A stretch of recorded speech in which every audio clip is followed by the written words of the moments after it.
les mains qui ont apporté et que les offrandes soient bénies et utiles à toute bonne œuvre. Au nom de Jésus-Christ. Amen, amen. Les annonces, on a la nuit de prière vendredi prochain. Ça va être la première nuit de prière de cette année. Donc, c'est de 22h à 2h du matin, vendredi prochain. Vous pouvez venir et puis repartir quand vous le pouvez. Il n'y a pas de problème avec ça. Ou alors, vous pouvez rester jusqu'à 2h du matin. Et si vous avez besoin de lift, après, on vous donne des lifts. Amen. Et puis, on a un frère qui est malade, qui est hospitalisé maintenant à l'hôpital Jean Talon. Il s'agit de notre frère Yvon Bibo. Vous le connaissez peut-être. Donc, il est à l'hôpital et il souffre d'insuffisance cardiaque. Il a de l'eau sur les poumons. Donc, vous pouvez le visiter. Les informations sont inscrites sur le babillard et puis vous lisez là. Appelez-le. Le numéro de téléphone est aussi là. Appelez-le et puis vous pouvez lui rendre visite. Amen. Mais on va prier pour lui ce soir. Élevons nos mains, frères et sœurs, et disons quelque chose pour notre frère. Seigneur, nous prions pour la guérison de notre frère. Tu es le Dieu de guérison. Et tu déclares dans ta parole, oui, que j'envoie ma parole vous guérir. Qu'il en soit ainsi. Au nom de Jésus-Christ. Tu es le Dieu de guérison. Tu as guéri hier et tu guéris encore aujourd'hui. Nous intercédons pour notre frère. Et là où il est actuellement, je crois, Seigneur, qu'il y a une onction de guérison qui vient le visiter, qui tombe sur lui. Au nom de Jésus-Christ. Qu'il en soit ainsi. Merci, Seigneur. Amen, amen. Amen. Vous connaissez sûrement notre pasteur. Il n'est plus à présenter. C'est un homme de la maison. Hein? Donc, notre pasteur Louis Jiménez, mais je vais laisser... Je pensais que je ne te voyais pas, donc... je vais laisser la place à notre ancien. Il va le présenter. Amen. Merci, Marco. Il y avait les annonces, mais il n'y a rien de spécial, hein? OK, bon. Alors, ce qui est spécial, c'est qu'il y a des bulletins, justement, qui vont tout nous dire. Alors, lisez le bulletin, ça, c'est spécial. C'est fait pour ça. Amen. Alors, c'est vraiment un plaisir et un honneur. Ça fait quand même un petit bout de temps qu'on n'a pas reçu notre frère, le pasteur Louis Jiménez. Et combien ne connaissent pas le pasteur Louis Jiménez? Bon, il y en a quand même quelques-uns qui ne connaissent pas. Alors, vous allez le connaître, puis vous allez être bénis. Amen. Ouvrez votre cœur, qu'on puisse s'attendre à recevoir vraiment du Seigneur. Et puis, je suis certain que le frère a une bénédiction vraiment pour nous. Amen. Bonsoir. Je vous amène le bonjour et la chaleur de la France. Voilà. Il y a 15 jours, j'étais au Brésil. Je l'ai fait un mariage. J'ai prêché au Paraguay, donc en Amérique du Sud. Il faisait plus 36. Donc après, j'ai fait un petit détour en France 5 jours à plus 13. Et j'ai fait le week-end à Ottawa à moins 21. Donc vous voyez, on est en forme. Hein? Mais bon, le temps, la météo, c'est pas ça le principal. Le principal, c'est notre attitude devant l'amour du Seigneur pour nous. Parce que des fois, vous savez, on se fie trop aux apparences externes, on est trop influencé par ce qui nous entoure. Et notre vie ne dépend pas des circonstances, des opinions des gens, de ce que le monde peut nous démontrer, mais elle dépend réellement de notre communion avec le Seigneur. Et avec le Seigneur, c'est chaud, chaud, chaud. On est vraiment en communion avec Dieu. C'est une joie d'être là. Je sais que vos pasteurs sont partis se reposer. Alors on les bénit là où ils sont. Hein. Pasteur Pierre Cyr et son épouse. Et merci de m'accueillir, les anciens qui sont là. J'aimerais vous apporter quelques cadeaux aussi, parce que Noël, ça fait pas longtemps qu'on a passé Noël. Hein. Donc on remet Noël là. J'aimerais vous donner quelques CD de mes prédications, ceux de ma femme, Ma femme a fait une très bonne enseignement sur les forteresses de pensée. Qui voudrait l'avoir? Les gens me connaissent maintenant. Alors, ils savent maintenant.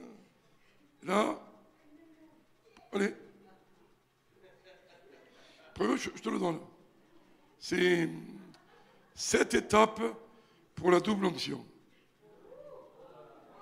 Seul problème, c'est que c'est 3 CD. Je te donne le 3e. Il te manque 2. Voilà. J'aimerais que vous priez pour moi. Je suis juste au début de ma tournée. Et surtout, priez pour moi pour samedi. Samedi, je vais être... c'est moi, en quelque sorte, qui l'organise. Mais il y a l'église communauté évangélique de Pentecôte, 9353, boulevard Saint-Michel, qui nous prête le bâtiment. Et je vais prêcher de 10h à 17h. Et le thème, c'est les nouveaux leaders du royaume de Dieu.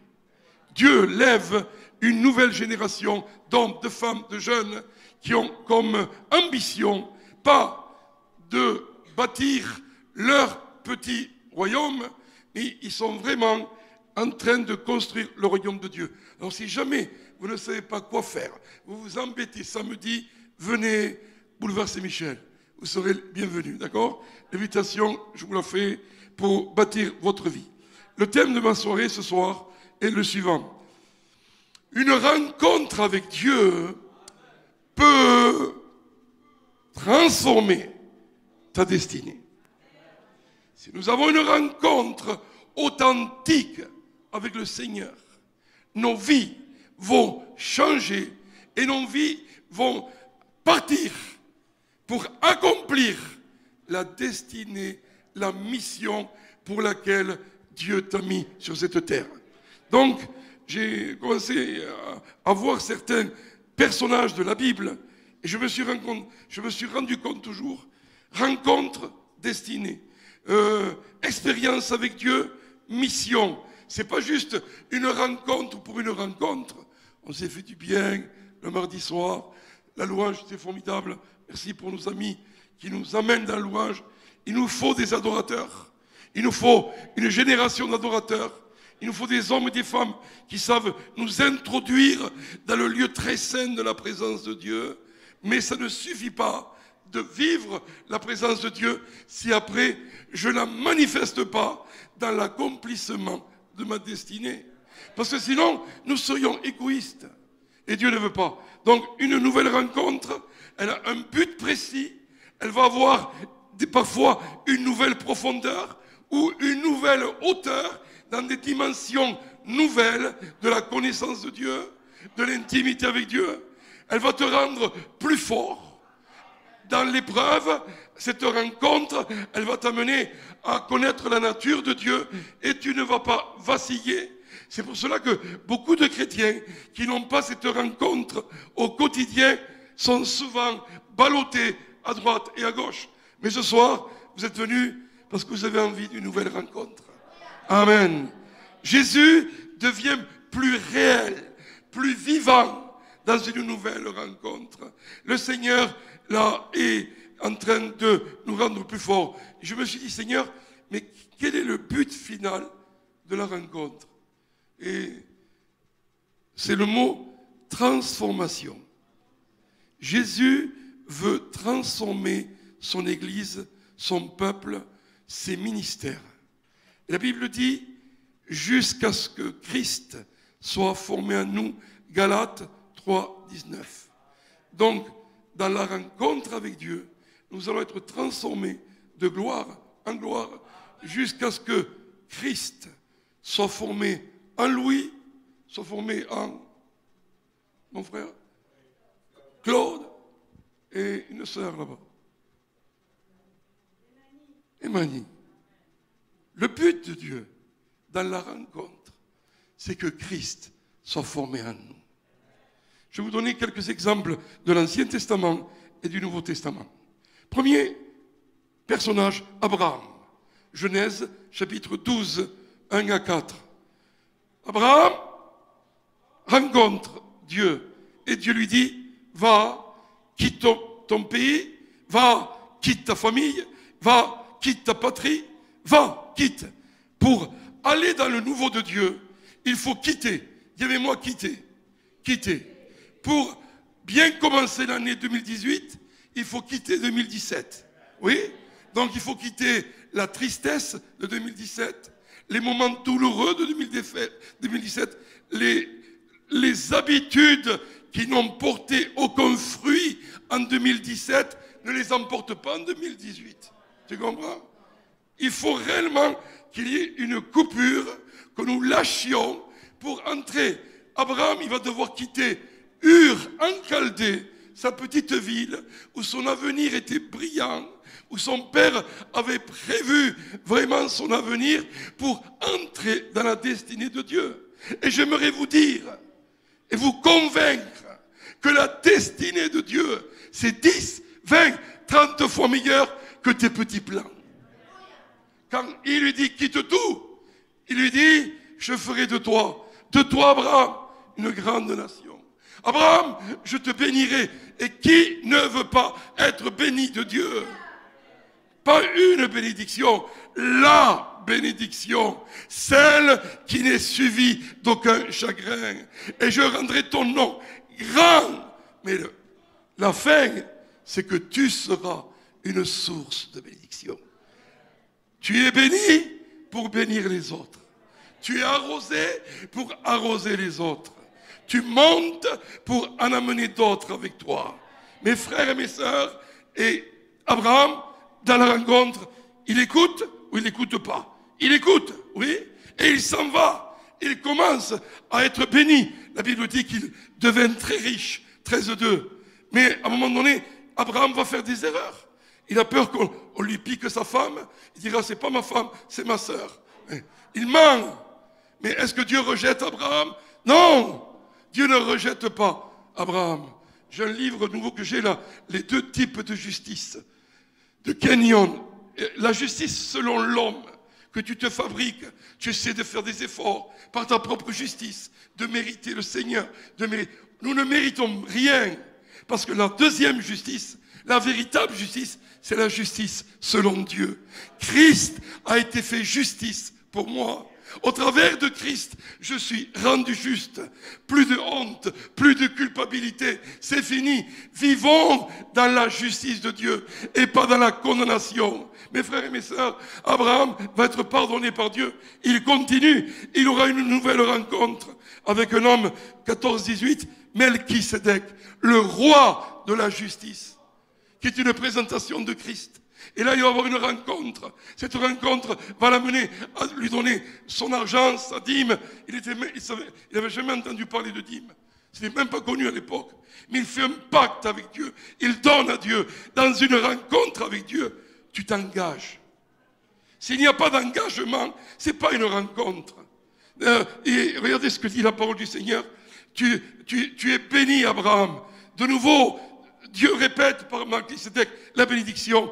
Et 15:1, nouvelle rencontre. Il va lui dire, je suis ton bouclier. Dieu te dit ce soir, je suis ton bouclier. Je suis ton protecteur, ton défenseur. Et ta récompense sera très grande. Ça vous fait pas plaisir, ça? Et il dit, tu auras un héritier. Quoi, Seigneur?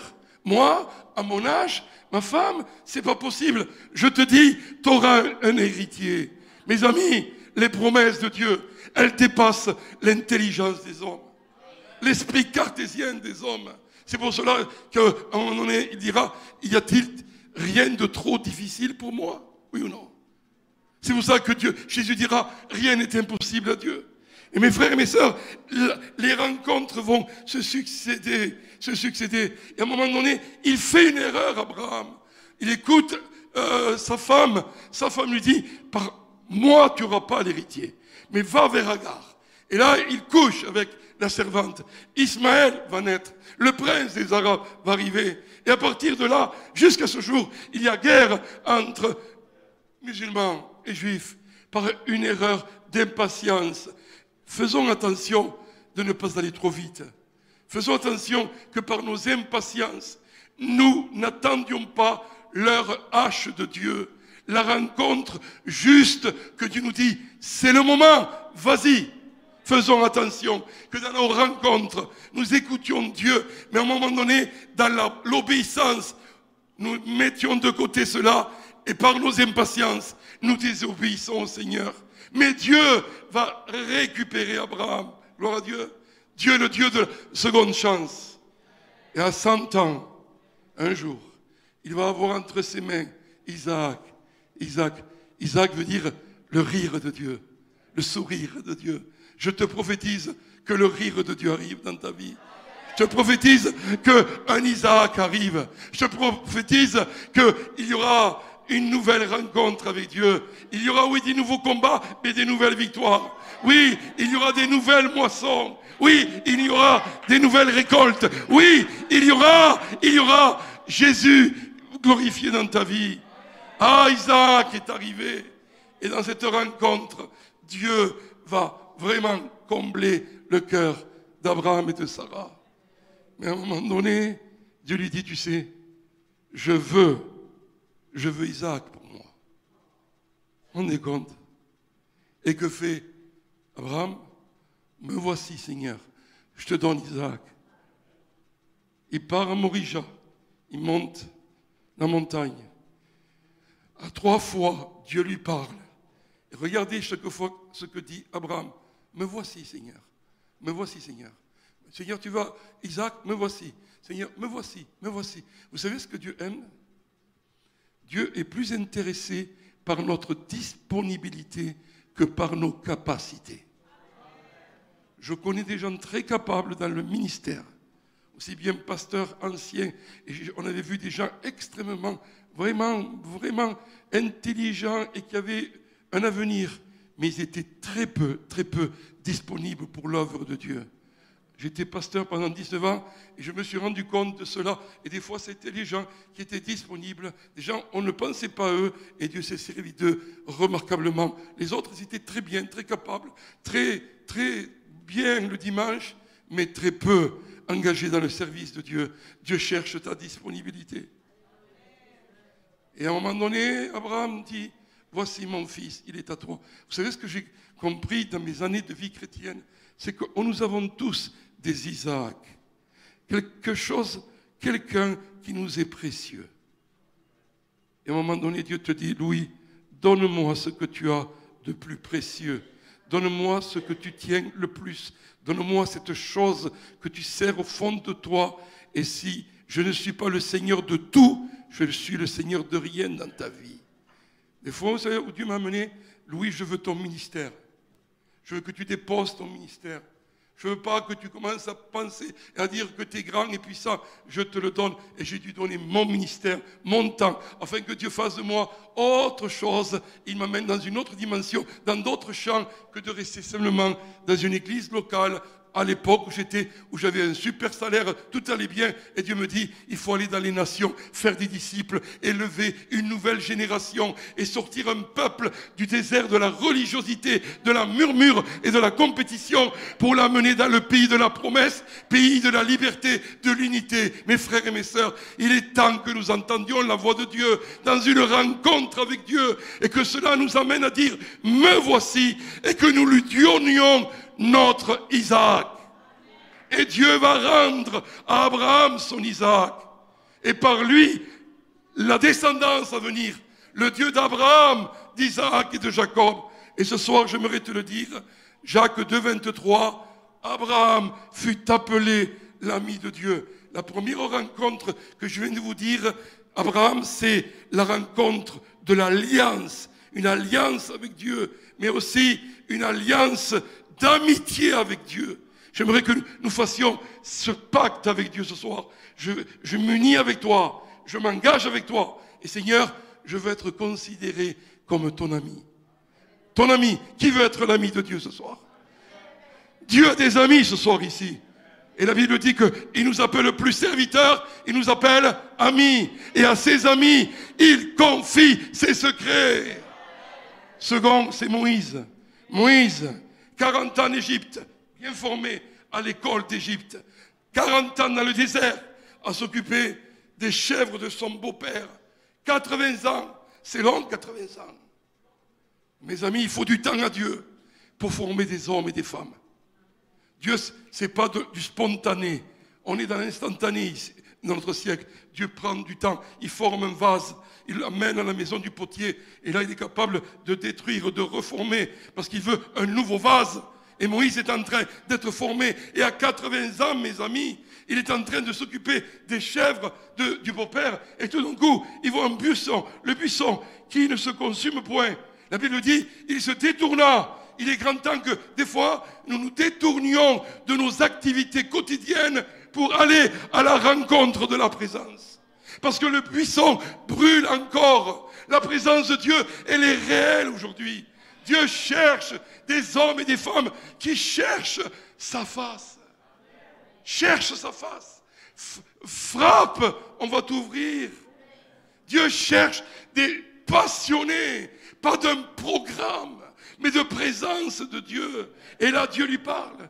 Moïse, Moïse, Moïse, la voix de l'intimité. Dieu nous a... Vous savez que Dieu connaît tous nos prénoms, là. Moi, je n'en connais qu'un ou deux, c'est tout, là. Mais Dieu nous connaît tous. Et il nous appelle dès le matin. Louis, Louis, Louis, Louis.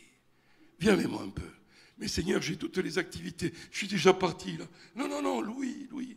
Si tu ne commences pas ma journée avec moi, tu vas la rater. On a fait des fautes des fois, on a voulu aller trop vite. Et à la fin, bon, devant le repas, merci Jésus, avant de dormir. Mais si on avait consulté le Seigneur et dans la matinée, pris du temps avec lui, j'aimerais vous dire, on aurait gagné du temps, on aurait fait moins d'erreurs dans la journée. Jésus le premier est consulté. Et vous savez ce qui se passe? C'est que là, Moïse est touché par Dieu. Et Dieu va, par le buisson, il va brûler des choses de sa vie. Je pense qu'il va brûler sa conception et sa mentalité acquise d'Égypte. Son érudition, toutes ces choses qu'il avait apprises. Moïse avait l'impatience et c'était un tueur. Et Dieu va le qualifier. J'ai mis quelques petites choses. J'ai dit, Seigneur, qu'est-ce que tu dois brûler dans nos vies? Je vais vous dire ce que Dieu doit brûler. Notre confiance dans l'homme. Nos doutes et nos incrédulités. Nos ambitions personnelles. Nos mensonges. On écoute trop et des fois on est dans le mensonge. Notre envie d'être reconnu. Moi. Mes impatiences, mes immaturités, mes enfantillages. Des fois dans l'église, j'ai vu, pas ici en France, des frères et sœurs qui sont là, et ils sont comme des enfants, dans le bac de sable, ils ont un jouet. Ils disent, non, le jouet est à moi. Non, mais c'est à moi. Ça, c'est mon ministère. Ça m'appartient. Ça, c'est ma place. Et ils commencent à se battre. Ils prennent le jouet entre leurs mains, ils se battent, et vous savez ce qui se passe à la fin? Ils cassent le jouet. Et des fois, c'est ce qui arrive. On se bat pour ça. Et des fois, on casse la communion.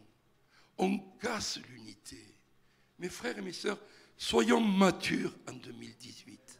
Laissons les choses élémentaires, ces choses qui n'apportent pas, et visons l'essentiel. Oh mes amis, notre propre justice, nos accomplissements du passé doivent brûler au buisson ardent. Moi j'ai des gens qui me disent, oui, en 1947, j'ai vécu ça. En 1980, mais je leur dis, et en 2017, en 2018, ah non, là non, ça fait 10 ans que je n'ai pas connu une visitation de Dieu. Mes amis, le Seigneur, c'est le Dieu d'aujourd'hui. Aujourd'hui, j'ai vécu des choses avec le Seigneur. Hier, j'ai témoigné à des gens du Seigneur. Dans l'avion, j'ai témoigné à un jeune juif qui vient 6 mois ici. Je lui parlais de Jésus et il a entendu. C'est aujourd'hui. Au Paraguay, au Brésil, pendant le mariage, il y a un serveur qui venait me servir un apéritif. Et à la fin, je suis devenu ami avec lui. Et à la fin, vous savez ce qui m'est arrivé? Je l'ai pris à part. J'ai dit, mais tu n'aimerais pas accepter Jésus? Et à l'écart, ce serveur a donné sa vie à Jésus. Là, dernièrement, là. Donc, c'est pas hier, c'est pas dans un... Et mes accomplissements passés, gloire à Dieu. Mais ce qui est important, c'est ce que je vis aujourd'hui. C'est comment mes dons, et les talents que Dieu m'a donnés, je les mets à profusion et comment je suis en train de grandir, de progresser à l'état de Jésus-Christ. Mes amis, il faut que ça brûle. Dis avec moi, il faut que ça brûle. Mon hypocrisie, mes masques qui des fois me font croire que je suis un autre. Non, non, mes désirs égoïstes, il faut que ça brûle. Dis avec moi, il faut que ça brûle. Mon autosuffisance. Oh, Laodicée, tu penses que tu es riche. Oh, tu penses que tu es bien vêtu, mais tu es pauvre. Mais mes amis, des fois, on s'autosuffit. Mes amis, 1 Jean 2,26 nous parle de la convoitise de la chair. C'est l'argent. Maman, l'argent, la convoitise des yeux, tout ce qui est sexe, tout ce qui est sexualité en dehors du mariage, parce que Dieu l'a créé et c'est formidable au sein du mariage. L'orgueil de la vie, c'est l'amour du pouvoir. Il faut que ça brûle, ça aussi. Il faut que ça brûle, parce que sinon, on va avoir de gros problèmes. Mes faux semblants, mon égocentrisme, médisance, calomnie, manque de pardon, jalousie, lutte stupide qu'on a eue. Mes amis, vanité, trahison, il faut que ça brûle. Dans une rencontre avec Dieu, Dieu te touche, il y a des choses qui brûlent, et on repart plus léger. Moïse a eu cette rencontre avec Dieu, et je vous souhaite de tout votre cœur qu'en 2018, vous ayez vraiment une rencontre profonde avec ce Seigneur-là, avec le Seigneur qui va vous donner. Vous savez, à un moment donné, Dieu lui dit, mais Moïse va dire, et Seigneur, mais comment je vais reconnaître que tu es avec moi? Le Seigneur lui dira, Exode 3,12, voici, ceci sera le signe, ma présence ira devant toi. Donc il y a des choses qui brûlent, mais maintenant la présence est devant lui. Parce que Moïse va trouver des alibis, des excuses. Je ne sais pas parler, je bégaye. Dieu dit, c'est pas un problème. Moi je guéris ceux qui bégayent. Bénin était bégayé. Et regardez maintenant le prédicateur que c'est. Christ vient. Et maintenant, vous savez ce qui se passe? C'est que Moïse n'a plus d'excuses et il va partir. Et quand il part, à cause de la rencontre du buisson ardent, vous savez ce qu'il va devenir? Libérateur de 3 millions de Juifs. Sa destinée, c'était libérer 3 millions de Juifs. Gloire à Dieu. Il connaît tellement bien la présence de Dieu qu'à un moment donné, il va dire, Seigneur, si tu ne vas pas avec nous, si tu ne montes pas avec nous, mais moi j'y vais pas. Il savait quand Dieu était avec lui, il savait quand c'était de la présomption, et il savait que si Dieu n'allait pas avec lui, il préférait rester. Connaître la présence, connaître la sensibilité de l'esprit, afin de ne pas faire d'erreur. J'aimerais passer assez vite dans le Nouveau Testament. Dans le Nouveau Testament, il y a plein de gens qui rencontrent le Seigneur. J'aimerais vous parler, par exemple, les disciples dans Luc 5, 3, 7 ou Jean 21, 4 à 9. Ils ont péché toute la nuit. Poisson, zéro, nul. Des fois, beaucoup d'efforts, peu de résultats. Ça vous est arrivé? Ok. Jésus vient, rencontre avec Jésus. Quand Jésus vient, tout change. Jésus, il ne connaît rien à la pêche, mais il est expert dans le miraculeux. Et il lui dit, jette ton filet sur ce côté-là. Et Pierre va dire, Seigneur, sur ta parole, je jette ce filet. Il faut que cette année, nous soyons alignés sur la pensée de la parole. Si ton cœur te dit ce soir, tu n'y arriveras pas. C'est pas possible. La fin du mois sera difficile. Tu diras non, le Seigneur est mon berger. Je ne manquerai de rien. Tu vas souffrir, tu vas être malade, tu vas continuer à avoir le même problème que tes antécédents et tu risques de mourir de la même façon. Mes amis, par ces meurtrissures, nous avons été guéris. Notre problème, ce n'est pas seulement de connaître des versets, mais c'est de commencer à aligner dans nos pensées la parole de Dieu. Et la parole de Dieu va prédominer. Et ce n'est plus la pensée de Louis, qui va commencer à émettre des choses, les éléments extérieurs, les ressentiments, ce que je vois me dit le contraire. Mais sa parole, sa parole. Il est écrit ce qu'il dit. Dieu n'est pas un homme pour mentir, ni le Fils de l'homme pour se repentir. Ce que sa bouche a dit, il va l'accomplir. Et il va l'accomplir en 2018. Pour un membre de ta famille, quelqu'un qui t'a fait la guerre, il viendra devant toi. Et comme les frères de Joseph, ils viendront te demander pardon. Parce que toi, tu auras aimé. Parce que toi, tu auras donné le pardon. Le manque de pardon, le refus de pardonner doit brûler dans sa présence.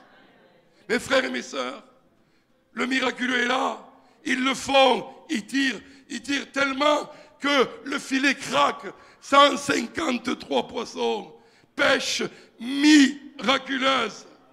Tellement il y en a qu'il y en a trop pour eux. Ils vont dire aux copains, les barques là, venez, prenez-en, on en a trop. Ça, c'est le miracle de Dieu. Je prie qu'un jour, vous, quelques des églises, vivent dans le miraculeux de Dieu, l'abondance de Dieu, la pêche miraculeuse. Et nous sommes pêcheurs d'hommes. Et que nous pêchions des multitudes et des multitudes, tellement que ça ne pourra pas rentrer ici. Et on appellera les églises le corps de Christ. Prenez-en, faites-en un disciple. La moisson est grande. À un moment donné, Paul David Yonggi-cho, le grand pasteur de Séoul, qui a eu la plus grande église de tous les temps, il est arrivé à 800 000 personnes.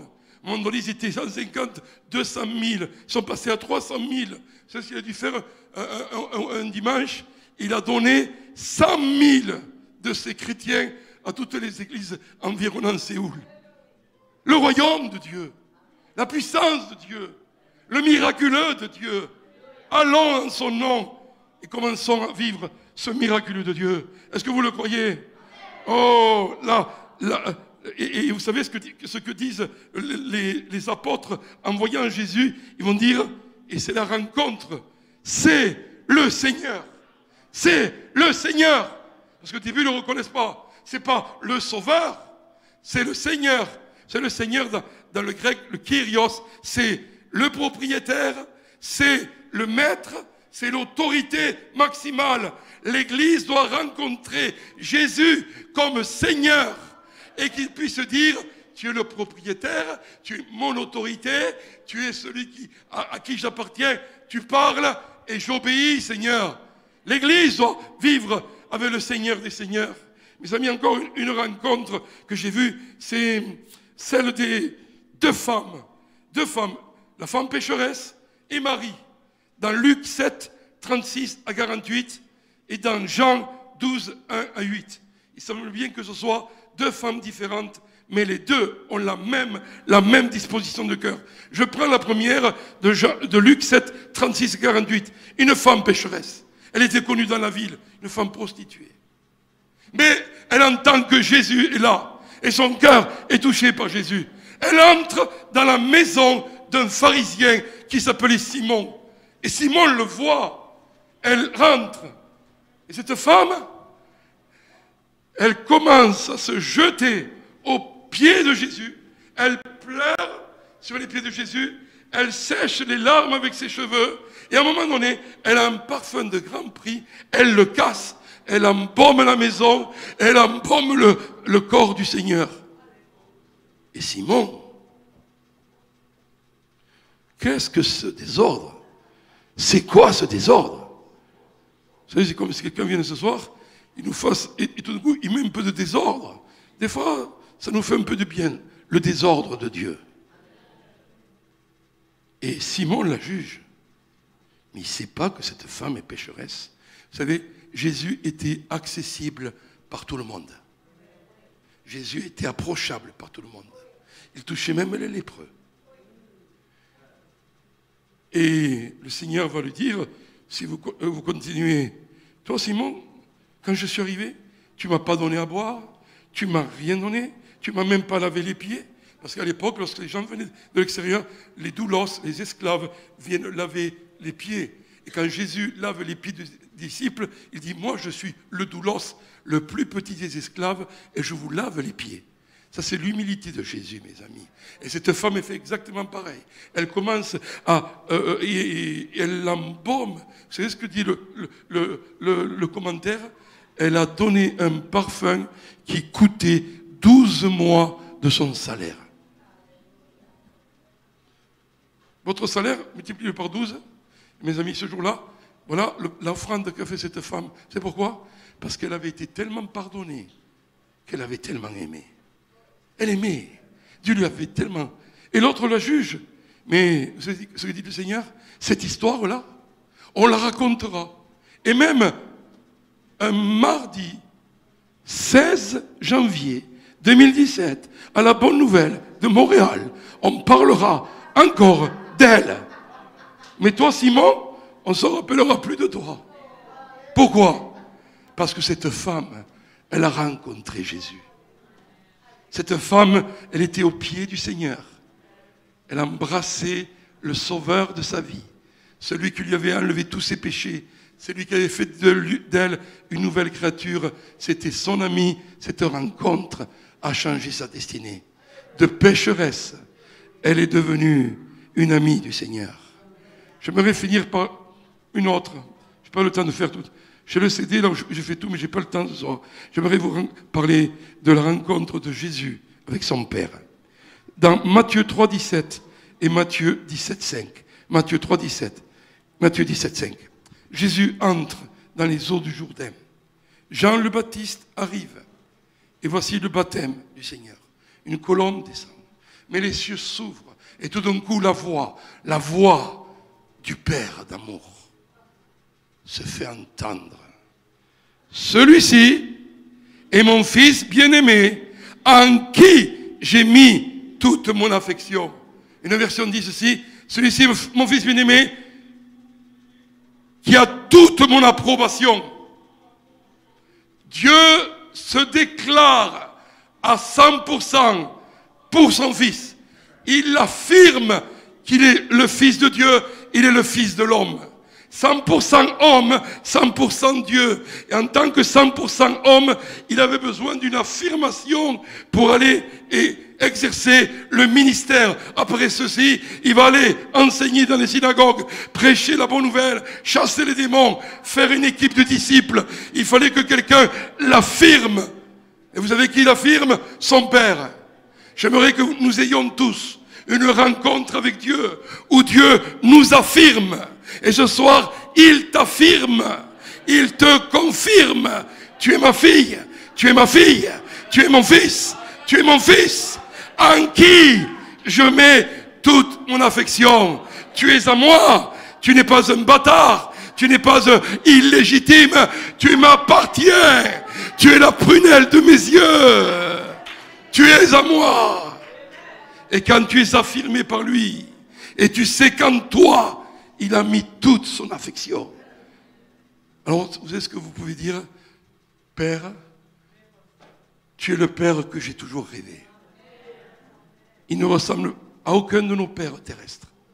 Il est un Père d'amour qui, de l'éternité, a pensé à nous et nous a envoyé son Fils Jésus. Et il nous affirme, et il nous dit: vous pouvez avoir toute mon approbation. Je serai avec vous tous les jours jusqu'à la fin des temps. Lorsque vous allez partir, prêcher la bonne nouvelle, je vais vous accompagner. Vous êtes mes fils, vous êtes mes filles, vous êtes avec moi. Allez-y, mes amis, quelle joie de savoir que Dieu nous affirme. Que Dieu confirme. Trop de chrétiens vivent dans la sous-estimation d'eux-mêmes, dans plein de complexes. Ils ne savent pas qui ils sont. Ce soir, je te le dis, tu es son fils et sa fille. Ton nom, il n'est pas simplement inscrit dans le livre des cieux et sur la paume de ses mains. Ton nom, il doit être connu dans ce monde. Ton nom doit avoir une réputation. Nous sommes les fils et les filles du royaume de Dieu. Et nous devons faire la différence. L'église de la fin des temps, elle va être reconnue, pas parce qu'on aura chrétien de ceci. Non, les fils et les filles du royaume de Dieu se lèvent. Et nous allons faire la différence. Est-ce que vous le croyez? La rencontre avec le Père, la rencontre de l'affirmation, la rencontre de l'approbation. Alors je vais finir simplement en vous faisant un petit juste résumé. Et nous allons nous lever à notre place. Est-ce que vous pouvez vous lever à votre place? On va se lever. On va se mettre devant Dieu. Et on va croire que quelque chose de Dieu, de divin va se passer maintenant. Dis avec moi, Seigneur, je veux une rencontre avec toi. Dis, je veux une rencontre avec moi. Vous savez, la rencontre, elle vient dans les moments de nos plus grands besoins. Elle vient face à face avec le Seigneur. Dis, je veux un face à face avec toi. Avec ta bonté, avec la gloire de Dieu. Je veux une rencontre avec toi. Afin que cela apporte un engagement renouvelé. Seigneur, je veux une rencontre avec toi. Pour raviver ma foi. Seigneur, j'ai besoin d'une rencontre. J'ai besoin d'une révélation. J'ai besoin de voir la puissance de Dieu pour libérer les captifs. Seigneur, dans cette rencontre, envoie-moi dans ma mission. Envoie-moi dans mon ministère. Seigneur, dans cette rencontre, amène-moi dans une amitié plus profonde. Seigneur, que cela m'amène à être plus affamé, plus assoiffé de toi. Seigneur, dans cette rencontre, je veux la plénitude de Dieu. Ce que je veux ce soir, c'est une rencontre avec Jésus-Christ, mon Seigneur et mon Dieu.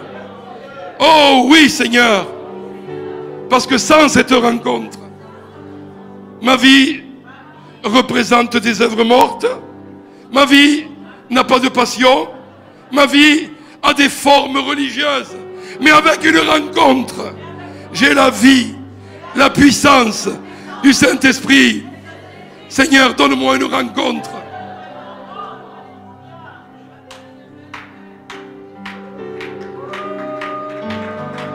Alléluia! Alléluia! Une chose que je désire ardemment, je voudrais habiter toute ma vie dans la maison du Seigneur pour contempler la beauté du Seigneur. Alléluia! Le plus nous allons en profondeur dans l'adoration, dans l'intimité, le plus notre rencontre va être puissante. Tu ne peux connaître Dieu que dans l'expérience, pas dans la théorie. La vie chrétienne, ce n'est pas une théorie, mes frères et mes sœurs. Et comment tu vas l'expérimenter? Par des temps de louange, d'adoration avec le Seigneur. Toi et lui, lui et toi. Oui, moi j'ai plein de CD de louange en espagnol, français. Le matin, je les mets, demi-heure, 1 heure. Et après, je pars. Je ne suis plus au Canada, je ne suis plus en France. Je suis avec lui, dans l'adoration, en profondeur, saturé dans la présence de Dieu, dans la louange, l'intimité, par sa parole. Sa parole, je l'étudie. Et sa parole est en train de m'amener dans une rencontre, dans une vie de prière consistante. Trouver les moyens, mais chercher le Seigneur pendant qu'il se trouve. Je vais faire un appel pour tous ceux qui veulent et qui ont soif de la présence de Dieu. Venez sur le devant, je vais simplement prier et je finirai ainsi. Qui veut plus? Qui veut une rencontre avec Dieu ce soir? Qui veut une rencontre? Qui veut une rencontre? Je veux une rencontre. Dis Seigneur, en 2018, je veux une rencontre. Je veux une rencontre. Je veux une rencontre. Je veux une rencontre qui va m'amener dans ma destinée, qui va m'amener dans ma dimension, qui va, rappelez-vous, Ésaïe, il vit le Seigneur remplissant le temple. Oh, je suis un homme pécheur, oui, mais le Saint-Esprit touche sa langue. Et là, tu lui dis, qui enverrai-je? Qui marchera pour nous? Me voici, envoie-moi. Rencontre, amour, sainteté, touché par Dieu, il va être prophète au nom de Jésus. Rencontre, rencontre. Souffle son esprit, souffle son esprit sur nous. Rencontre. Souffle, souffle son esprit, souffle son esprit, souffle son esprit, souffle Seigneur, souffle son esprit, souffle son esprit.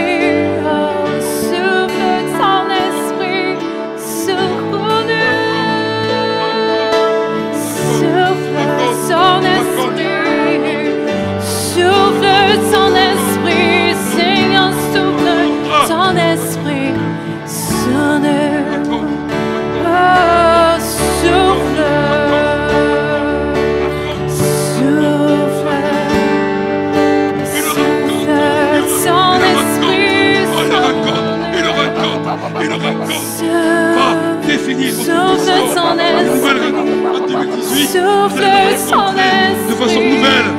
Vous allez accomplir la Son mission. esprit. Raconte. Seigneur, souffle.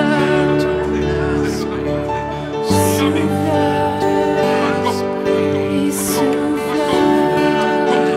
Oh, Seigneur, Seigneur, alléluia, alléluia. Souffle. Souffle. Il souffle son esprit. Oh, son manque. Souffle. Rencontre, rencontre, rencontre, rencontre, rencontre, rencontre, rencontre, rencontre. 2018, c'est la rencontre, la rencontre, la rencontre.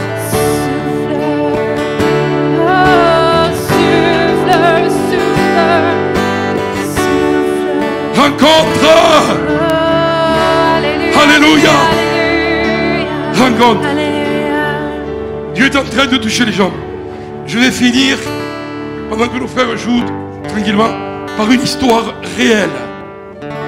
Il y avait un couple au Brésil.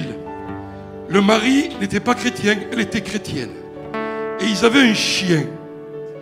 Et cette femme allait tout le temps à l'église avec son chien. Mais quand elle revenait à la maison, le mari était contre elle. Il la battait souvent. Un jour, il a tellement frappé que la dame est tombée, elle est morte. Le chien a pleuré la maîtresse. Des mois se sont passés et le monsieur, il voyait que chaque mardi soir, le chien partait. Pendant 3 heures, il revenait ensuite. Et le dimanche, le chien aussi partait pendant quelques heures. Et il revenait chaque mardi soir, chaque dimanche. Et un jour, il a suivi le chien. Le chien allait à l'église. Il se mettait à la place où sa maîtresse était et il se mettait à côté. Vous savez pourquoi? Parce que c'était le lieu de la rencontre où elle avait rencontré Jésus. Alors je ne sais pas si le chien aussi s'est converti et tout. Je ne sais pas. Il y en a qui croient qu'il y a un paradis des chiens. Moi, j'ai des points d'interrogation, mais ce n'est pas un problème, ça. Mais le chien, par fidélité, est venu à ce lieu de la rencontre. Ce n'est pas un lieu magique, d'accord? C'est ce qu'a fait cet homme. Le mardi d'après, il l'a suivi. Le mardi d'après, il l'a suivi. Et il est venu là où sa femme était auparavant. Vous savez quel était le miracle? Il a donné sa vie à Jésus. À cause du lieu de la rencontre. Et maintenant, cet homme allait à l'église avec son chien. Le lieu de la rencontre. Que ce temple soit le lieu de la rencontre. Moïse rencontrait Dieu dans le tabernacle et c'était appelé le lieu de la rencontre. Son visage était changé et quand il sortait, le monde voyait qu'il avait été dans la présence de Dieu. Je prophétise que cette église, ce temple, sera le lieu de la rencontre de Dieu. Et les gens viendront chercher la présence. Cherchez la présence de Dieu. Vos visages vont refléter tellement la gloire de Dieu qu'ils vous demanderont: qu'avez-vous? Qu'avez-vous? Et vous direz: nous avons rencontré le Seigneur. Que Dieu vous bénisse. Église Bonne Nouvelle, merci de prier pour moi. À très bientôt. Gloire à Dieu, gloire à Dieu, gloire à Dieu. Avez-vous été bénis ce soir? Amen. Amen. Moi, une chose j'ai retenue du message. C'est pas ce que tu fais, c'est pas ton ministère, c'est pas tes activités, même si des choses qu'on dit, c'est des bonnes choses. On veut œuvrer pour le Seigneur, on veut travailler pour le Seigneur. Mais la grande chose, c'est ta